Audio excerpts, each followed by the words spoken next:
Salve, salve, concurseiro, professor William na área, de volta com vocês aqui no estudo do nosso direito penal, né? E hoje eu vou trazer para vocês aqui o pacote de crimes, os reflexos aqui que foram trazidos no nosso Código Penal, parte geral e na parte especial. Eu sei que nós já gravamos essa parte, pessoal. Eu sei que muitos de vocês vão ver, William, mas nós já falamos disso. Sim, nós já conversamos sobre isso no nosso curso completo na parte de direito penal. Mas esse curso especificamente, né, que eu trago do pacote de crime, é simplesmente para enfatizar e trazer para você os detalhes que foram acrescidos com o pacote de crime, aquilo que foi alterado, aquilo que foi modificado. E eu vou trazer todas essas alterações para você, porque tudo que é novo, o legislador gosta, né, e acaba se tornando aí questões de prova. Então eu quero que você tenha uma atenção muito grande aqui, e esse bloco ele é separado exatamente para isso. Então eu vou trazer pacote de crime e não vou bater aqui, pessoal, em discussões jurisprudenciais, doutrinárias. Sim, nós vamos bater enfaticamente em cima da letra da lei e trazendo pontos específicos do que pode ser questões de prova. William, como que você sabe disso? Né? São vários concursos que eu já prestei, já fui aprovado e sei exatamente o que o legislador gosta de cobrar. Então eu vou trazer esses pontos para vocês, né, pelos reflexos novos que vieram no Código Penal, aquilo que foi elencado de novo, aquilo também que foi modificado, beleza? Então, vem comigo, vamos lá, já sabe agora o que fazer, celularzinho tela para baixo, para a gente ter uma conversa aqui, só eu e você, beleza? Então vamos lá, reflexo aqui no Código Penal. William, qual foi a primeira alteração que nós tivemos aqui do pacote de crime, que ele veio a alterar no nosso Código Penal? Senhores, primeiro, o que seria o pacote de crime, tá? O pacote de crime, ele foi de propositura ali do ex-juiz, né, Sérgio Moro, tá? E ele foi elencado no nosso ordenamento jurídico, beleza? Então, ele é uma lei, na verdade, que trouxe alteração em diversas leis, trouxe alteração no Código Penal, no Código de Processo Penal, em diversas leis especiais ali na nossa legislação extravagante, beleza? Então, o pacote de crime, ele trouxe essas alterações, beleza? Então, essas alterações que eu vou estar enfatizando aqui para você agora nessa aula, beleza? Então vem comigo. A primeira alteração que nós tivemos aqui foi na legítima defesa, né? Então o que ele traz aqui no parágrafo único, né? Não detalhando ali o que é a legítima defesa, porque isso nós já fizemos lá no nosso curso direto lá de direito penal. Então eu trago todos os detalhes para vocês lá da legítima defesa. Essa aqui não é a nossa finalidade. A finalidade aqui é mostrar as alterações e enfatizar isso aqui para você entender que isso pode virar, sim, uma questão de prova, tá? Então, lá, observados os requisitos previstos no caput desse artigo, considera-se também, em legítima defesa, o agente de segurança pública, ó, vem comigo aqui, ó, o agente de segurança pública, vem comigo na tela aqui, o agente de segurança pública que repele a agressão, risco de agressão, à vítima que mantida refém durante a prática de crimes. Senhores, esse aqui, sem sombra de dúvidas, é o maior exemplo lá do sniper, ó, do sniper, né? Quando simplesmente o sniper, ele tira a vida do criminoso para preservar a vida, né, da vítima, tá? Então, o maior exemplo do sniper. Então, você já sabe que isso aqui, doutrinariamente, já era aceito como legítima defesa de terceiros, pessoal. Porém, isso agora o legislador fez questão de enfatizar e colocar isso dentro do nosso código. Então, agora ele está dentro do código, esse dispositivo está dentro do código. Não é mais só um entendimento doutrinário, que já era pacífico, já na doutrina, que o indivíduo, né, o agente de segurança pública que atirasse em alguém ali com a finalidade ali de salvar a vida de uma vítima, isso já seria legítima defesa. Porém, agora, essa alteração entrou no nosso artigo 25, parágrafo único, e trouxe essa alteração para a legítima defesa. O exemplo aí seria o sniper. Cuidado, isso não é estrito cumprimento do dever legal, tá? Isso aqui não é estrito cumprimento do dever legal. Ele age, sim, amparado por uma excludente de licitude, e a excludente de licitude correta para a sua questão é a excludente de licitude da legítima defesa de terceiros, beleza? Então, nesse caso aqui, o sniper que tira a vida de um criminoso com a finalidade específica, de preservar a vida da vítima, ele age em legítima defesa de terceiro, beleza? E essa é a nossa primeira alteração. Próxima alteração veio no artigo 51, que vem falar da pena de multa, pessoal. Vem comigo no texto para você ver como que ficou agora o texto do artigo 51. Olha lá. Transitada em julgado a sentença condenatória, a multa será executada perante o juiz da execução penal. Perante o juiz da execução penal. E será considerada dívida de valor aplicáveis às normas relativas à dívida ativa da Fazenda Pública, inclusive no que concerne às causas interruptivas e suspensivas da prescrição. Senhores, quando a gente fala aqui da pena de multa, como que funcionava antes, né? Simplesmente quem teria que cobrar essa dívida de multa, né? Suponhamos, o indivíduo ele tomou uma pena de multa, e ele não pagava essa pena. Quem que cobraria essa pena? Aí era cobrada pela a dívida ia para a Fazenda Pública. Hoje, como é que ficou? Hoje, essa dívida de multa agora, ela não vai mais para a Fazenda Pública, ela vai subsidiariamente. Então, quem vai cobrar, William, essa pena de multa do indivíduo que recebeu uma pena de multa? Hoje, ela vai ser cobrada lá no juiz da execução penal, pessoal. O local correto é no juiz da execução penal, nas varas, ali quando ele fala nas varas criminais, infrações penais, beleza? E quem vai cobrar? Agora, quem vai cobrar esta multa aqui é o Ministério Público, tá? Então, o Ministério Público, ele tem um prazo específico, que é de 90 dias. Ele tem um prazo específico, e esse prazo, ele é de 90 dias para fazer a cobrança dessa multa, tá? E essa multa ela é feita, a cobrança, lá no juiz da execução penal, nas varas das infrações penais, criminais, tá? Porém, subsidiariamente, ela volta a dívida para a Fazenda Pública. Então, se dentro de 90 dias o Ministério Público não cobrou essa dívida, né, essa dívida ela se torna uma dívida ativa e vai para a Fazenda Pública. Então, para a Fazenda Pública, ela vai subsidiariamente. Subsidiariamente agora, ela vai para a Fazenda Pública, que antes já ia diretamente, né? Hoje não. Hoje, essa dívida, né, transitada em julgada, sentença condenatória, a multa será executada perante quem? Perante o juiz da execução, e será considerada dívida de valor, aplicáveis às normas relativas à dívida ativa da Fazenda Pública, inclusive no que concerne às interruptivas e suspensivas da prescrição. Por quê, senhores? Isso aqui simplesmente já há muito tempo atrás, o indivíduo que simplesmente não pagasse essa multa, né, já não pode ser convertido isso em pena privativa de liberdade. Hoje, a única pena que nós temos que quando se trata de dívida, nós temos aí a prisão civil, né, o inadimplemento ali involuntário, inexcusável de obrigação alimentícia, tá? Então, hoje, o que eu quero que você leve para a sua prova?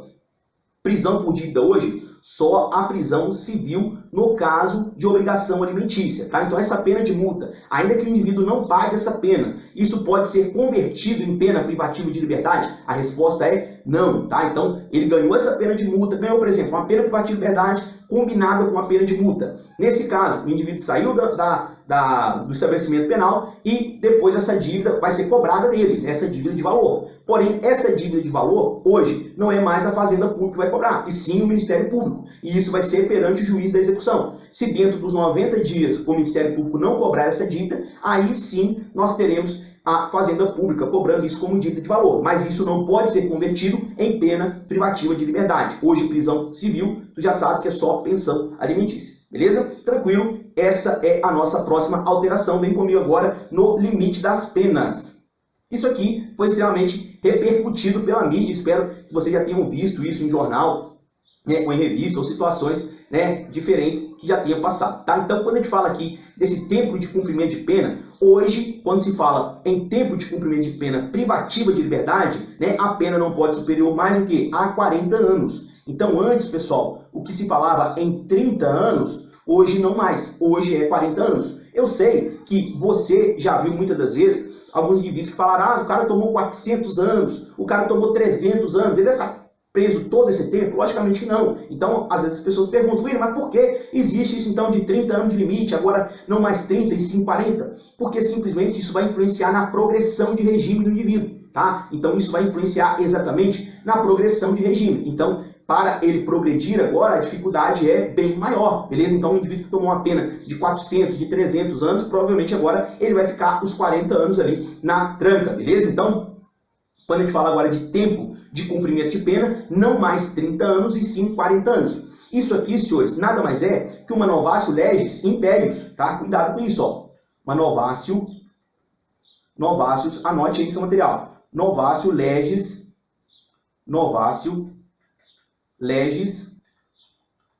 imperius.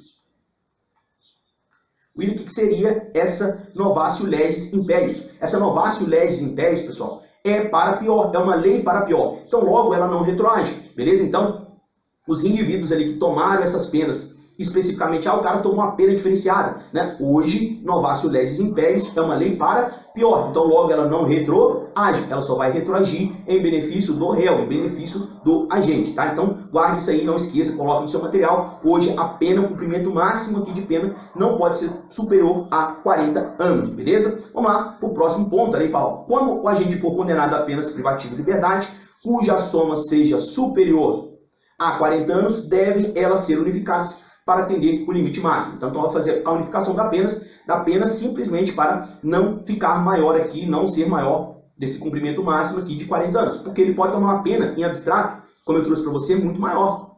Ele pode tomar 100 anos, 200, 300, né? Mas isso aí vai influenciar no cumprimento, exatamente na progressão de regime.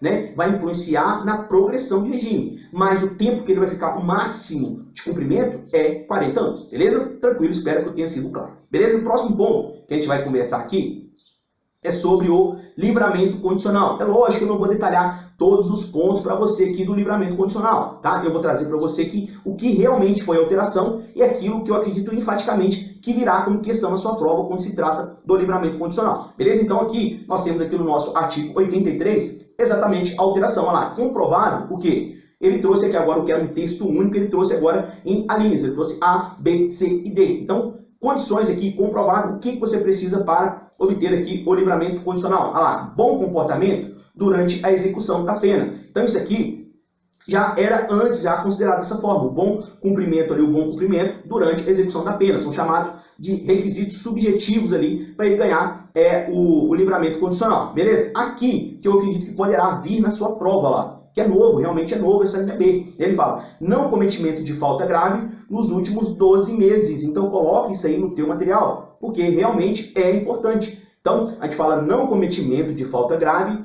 nos últimos 12 meses. Isso aqui foi elencado agora pelo pacote anticrime, beleza? O bom desempenho no trabalho que lhe foi atribuído e aptidão para prover própria subsistência mediante trabalho honesto, beleza? Então, esses pontos aqui são pontos aí que foram elencados aqui dentro do nosso livramento condicional, beleza?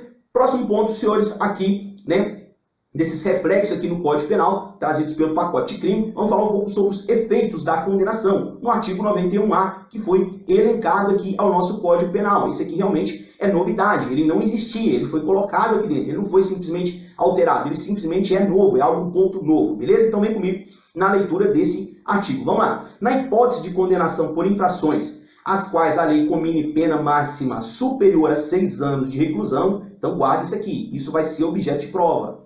6 anos de reclusão.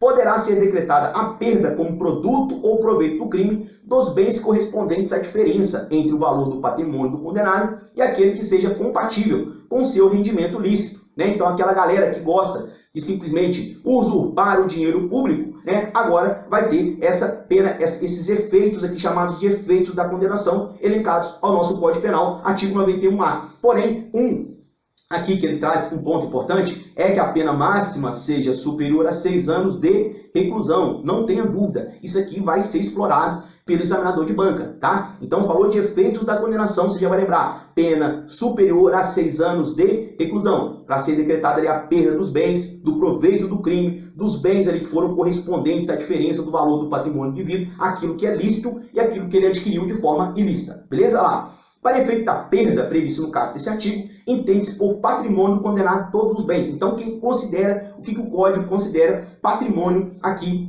do condenado? Então, vem comigo aqui na linha 1, de titularidade ou em relação aos quais ele tenha o domínio direto, domínio direto ou indireto, da data da infração penal ou recebidos posteriormente e transferidos a terceiros a título gratuito, título gratuito ou mediante contraprestação irrisória, né, a partir do início da atividade criminal. Senhores, então isso aqui, simplesmente, olha o que ele diz aqui no parágrafo 1º. Para efeito da perda prevista no caput desse artigo, entende-se por patrimônio do condenado todos os bens. Né? Então, olha o que ele fala aqui, transferidos a terceiros a título gratuito. Então, o patrimônio dele, aquilo também que ele transferir para um terceiro, né, de forma gratuita ou mediante uma contraprestação irrisória. Né? Ele está tentando o quê? Ocultar esse dinheiro, esse valor, esse patrimônio que veio de forma ilícita. Tá? Então, agora está previsto aqui no Código Penal. Tá? Então, um indivíduo que simplesmente passou um patrimônio dele para uma pessoa ou para outra. A gente vê muito isso lá na lei de lavagem de capitais. Tá? Então ele está querendo, de alguma forma, ocultar esse patrimônio. Agora está previsto no Código como simplesmente fosse o quê? O patrimônio desse indivíduo. Beleza? O condenado poderá demonstrar a inexistência da incompatibilidade da procedência lícita do patrimônio. A perda prevista nesse artigo deverá ser requerida expressamente por quem? Pelo Ministério Público, por ocasião do oferecimento da denúncia. Com indicação da diferença apurada. Senhores, então falou de perda aqui, parágrafo 3º. voltando a nossa aula para as questões de prova, ele vai mudar exatamente esse ponto aqui que ele fala do oferecimento da denúncia. Então, ó, presta atenção nisso aqui. A perda prevista nesse artigo deverá ser requerida por quem? Pelo MP, pelo Ministério Público. Por ocasião de quê? Do oferecimento da denúncia. Ele vai trocar isso aqui, sem sombra de dúvida, pelo recebimento da denúncia, o que se torna errado. É o oferecimento da denúncia. Esse é o momento, né, que o Ministério Público, por ocasião ali, ele vai fazer essa diferença aí apurada, tá? A perda desse patrimônio, beleza? Olha lá, na sentença condenatória, o juiz deve declarar o valor da diferença apurada e especificar aqui, logicamente, os bens, né, que serão perdidos, né? Então o juiz vai decretar os bens que não são compatíveis com o patrimônio lícito e o patrimônio ilícito desse indivíduo, beleza? Próximo ponto. Os instrumentos utilizados para a prática de crimes por organizações criminosas, milícias, olha, então vem comigo, ó. Organização criminosa, olha lá, instrumentos utilizados para a prática de crimes de organizações criminosas e milícias deverão ser declarados perdidos em favor de quem? Né? Então, milícias, organizações criminosas, vai ser perdidos em favor da União ou do Estado, dependendo da justiça onde vai ser tramitada a ação penal. Então, vai depender de qual justiça onde está sendo tramitado. Se é uma justiça federal, por exemplo, vai para a União. Se é numa justiça estadual, isso vai para o Estado. Então, dependendo aqui da justiça que esses bens serão perdidos, onde tramita a ação penal. Ainda que não ponham em perigo a segurança das pessoas, a moral, a ordem pública, nem ofereçam sério risco a ser utilizados para cometimento de novos crimes, tá? Então, esse aqui é outro ponto aqui, previsto aqui nos efeitos da condenação, beleza? Senhores, vamos lá então para o último ponto aqui da parte geral. E eu entro para vocês, ingresso com vocês na alteração da parte especial, né? Lembrando que o Código Penal ele é composto de duas partes, né? Parte geral e parte especial. Na parte geral, nós temos do artigo 1º até o artigo 120, né? E na parte especial, nós pegamos ali do artigo 121 e vai até lá o 359H. E eu estou trazendo essas alterações para você agora na parte geral e já vou mencionar para você as alterações que vieram também da parte especial. Então vem comigo aqui no artigo 116.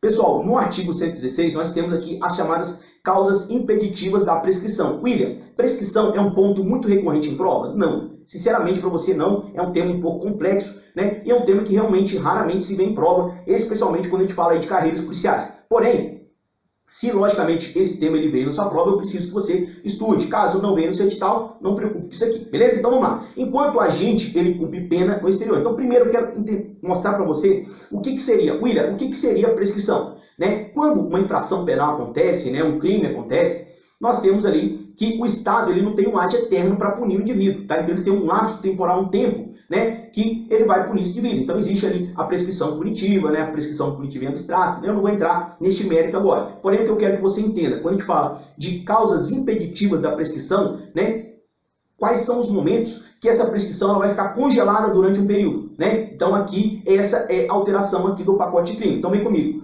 Quando que essa prescrição ela vai parar e depois ela vai voltar onde ela estava, tá? Isso aqui que é importante que você guarde. Por quê? Se o indivíduo ele estiver cumprindo pena no exterior, se ele estiver cumprindo pena no exterior, né, congela a prescrição e depois que ele terminar de cumprir e voltar, aí sim volta do lugar que ela parou, tá? Exatamente para que simplesmente, né, isso não se perca no lapso temporal ali, tá? Então quando a gente fala de causa impeditiva de prescrição, cuidado, eu quero que você preste atenção, eu não estou falando aqui de crimes prescritíveis e crimes imprescritíveis, tá? Porque isso aí é realmente importante. A gente vê isso lá no artigo 5º, né? Os crimes que não têm prescrição, por exemplo, como racismo, ação de grupos armados, são crimes constitucionalmente previstos que não têm prescrição. São crimes imprescritíveis. Aqui eu estou falando simplesmente do lapso temporal que o Estado tem para punir o indivíduo, né, depois do cometimento de um crime. Hoje, a prescrição máxima que nós temos dentro do Código Penal é de 20 anos. Tá? Então, quando que essa prescrição ela vai parar e depois ela vai dar continuidade? Né? Isso aqui que veio elencado de novo com o pacote de crime. Então, primeiro, enquanto o agente cumpre pena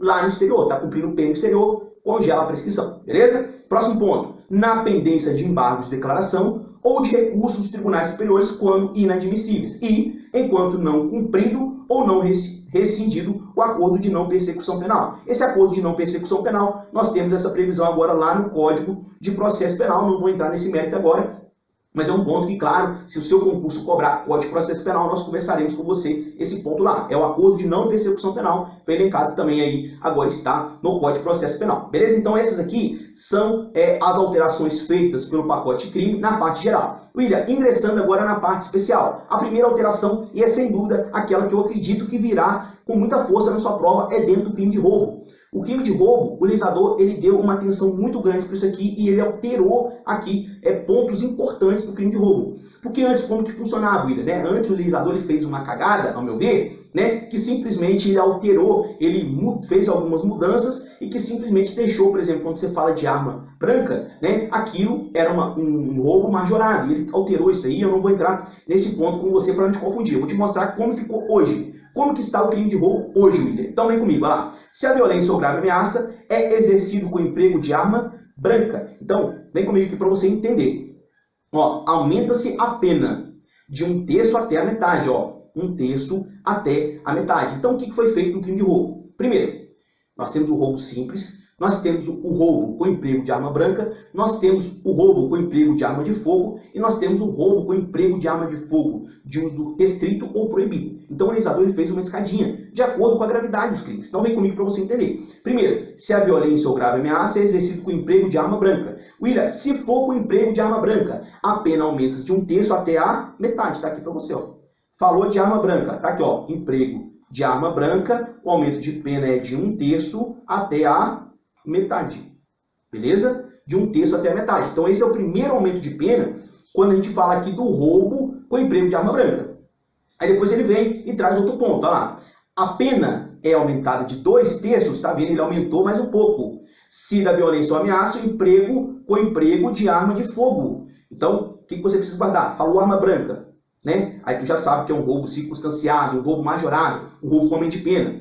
De 1/3 até a metade. Arma branca, 1/3 até a metade. De novo, arma branca, 1/3 até a metade. Esse é o aumento de pena. O legislador vai confundir você aqui. Ele vai trocar esse aumento de pena. Lembra que foi feita uma escadinha aqui. Então, se for com emprego de arma branca, aumenta-se a pena de 1/3 até a metade. Se, né, a pena for aumentada aqui de 2/3, nós teremos esse emprego de arma de fogo. Arma de fogo. Beleza? Aqui ele não falou se era arma de fogo de uso restrito ou proibido. Então, arma de fogo. Beleza? Então, aqui, ó. Arma branca, 1/3 até a metade. Arma de fogo, o aumento de pena é de 2/3. Aumento de pena de 2/3. E aqui ele simplesmente falou, né, o último aumento de pena, que se a violência ou grave ameaça é exercida com emprego de arma de fogo de uso restrito ou proibido, aplica-se a pena em dobro. A pena prevista no caput desse artigo. Então, como que ficou, William? O que você vai guardar aqui? Vamos lá. Vem comigo aqui para você entender. Apagar aqui para ficar claro isso aqui para você. Foi feita uma escadinha de acordo com a gravidade aqui. Foi feita uma escadinha de acordo com a gravidade. Se a arma for branca, vamos fazer um esqueminha aqui para ficar claro para você isso. Se a arma for branca, William, o que é arma branca? Né? Uma faca, um canivete, um punhal, isso tudo é arma branca, tá? Então, o aumento de pena aqui, se a arma for branca, 1/3 até a metade, ó. 1/3 até a metade. William, se a arma for uma arma de fogo, se esse roubo aconteceu com emprego de arma de fogo, se for com emprego de arma de fogo de uso permitido, arma de fogo de uso permitido, o aumento de pena é maior. O aumento de pena aqui é de até 2/3, ó, 2/3, apenas aumenta-se de 2/3, nem até 2/3, sim de 2/3, beleza? E se for de arma de fogo de uso proibido ou restrito, ó, proibido ou de uso restrito, arma de fogo de uso proibido ou uso restrito, a pena aumentada em dobro. A pena é aumentada em dobro. Lembrando que essas alterações foram feitas aqui no crime de roubo, o que ele não fez lá na extorsão. Então, cuidado na hora da sua prova, na hora de responder uma questão que ele pode querer modificar esses pontos. Essas alterações foram feitas aqui no crime de roubo. Ele não jogou isso lá para extorsão, pelo menos por enquanto. Beleza? Então, lá, arma branca, 1/3 até a metade. Arma de fogo, 2/3, né? E uso proibido ou uso restrito, esse roubo cometido com arma de fogo de uso proibido ou restrito, aumenta-se a pena em dobro. Beleza? Então, foi essa escadinha que o legislador fez aqui no artigo 157 do crime de roubo. Essa alteração foi dada pelo pacote anticrime. E a última, as duas últimas, né, alterações que foram feitas, o primeiro é no crime de estelionato, pessoal. Crime de estelionato. Então, aqui, a mudança veio exatamente em cima da ação penal. né? Nós já conversamos isso lá no nosso curso completo, Tempo do Direito Penal, tá? Então, no estelionato, agora você já sabe, o que antes a ação penal era pública e incondicionada, hoje o legislador mudou isso aqui. A regra hoje é que a ação penal no crime de estelionato, não é mais pública e incondicionada, e sim condicionada à representação. Então, quando que ela será pública e incondicionada? Nós temos aqui as hipóteses. Vem lá, somente se procede mediante representação. Falou de estelionato, a regra é o quê? A ação penal, ela é pública, deixa eu colocar para você aqui, ó. A ação penal, ela é pública condicionada. Essa é a regra agora. Condicionada. Mas ela pode ser pública incondicionada, Miriam? Pode. Quando? Quando? Olha lá. Salvo se a vítima for a administração pública, direta ou indireta. Se esse estelionato, se o safado que foi lá dar o golpe, né, ele deu o golpe na administração pública, seja ela direta ou indireta, não há que se falar em representação. A ação penal, ela é pública e incondicionada. Próximo ponto. Se a vítima for criança ou adolescente, né? Se a vítima for criança ou adolescente, a ação penal também será pública e incondicionada. Se pessoa com deficiência mental ou maior de 70 anos de idade ou incapaz. Cuidado com isso aqui. Porque simplesmente no Estatuto do Idoso, nós temos que o idoso é aquele maior de 60 anos de idade, né? Porém aqui o legislador não colocou somente o idoso, ele colocou acima de 70 anos. Então, se ele colocar na tua prova o idoso com 60 anos, está errado, né? Então, aqui o idoso, nesse caso específico aqui, é o idoso maior de 70 anos. Ele nem comentou do idoso aqui, ele falou maior de 70 anos. Se a vítima for maior de 70 anos de idade ou incapaz, ou a pessoa com deficiência mental, a ação penal também será pública e incondicionada. Atenção a esse ponto, já está caindo aí nos concursos aí, principalmente concursos de carreira tribunal, carreira policial, beleza? E a última alteração foi no crime de concussão. Por quê, senhores? O crime de concussão, ele traz no seu texto, né, exigir para si ou para outro, direto ou indiretamente, ainda que fora da função, ou em razão dela, vantagem devida. E havia aqui uma discrepância aqui na pena quando se falava da corrupção passiva. Por quê? A corrupção passiva, que era o solicitar, né, a solicitação, aceitar a promessa de vantagem devida, a pena era de 2 a 12. E o exigir, que era uma conduta mais gravosa, a pena era de 2 a 8. Então existia aqui uma falha aqui no nosso Código Penal. E o legislador veio e consertou isso agora. Então agora a pena específica agora para o crime de concussão, que é um dos crimes previstos contra a administração pública, é reclusão de 2 a 12 anos e multa. Então ele igualou a pena ali com a corrupção passiva. Beleza? Senhores, essas são as alterações que foram promovidas pelo pacote de crime, aqui os reflexos que foram dados no Código Penal. Espero que você tenha gostado, espero que você continue conosco. Esse bloco nós continuaremos trazendo todos os detalhes e todas as mudanças que com certeza irão estar na sua prova, beleza? Continue conosco, tamo junto, até a próxima.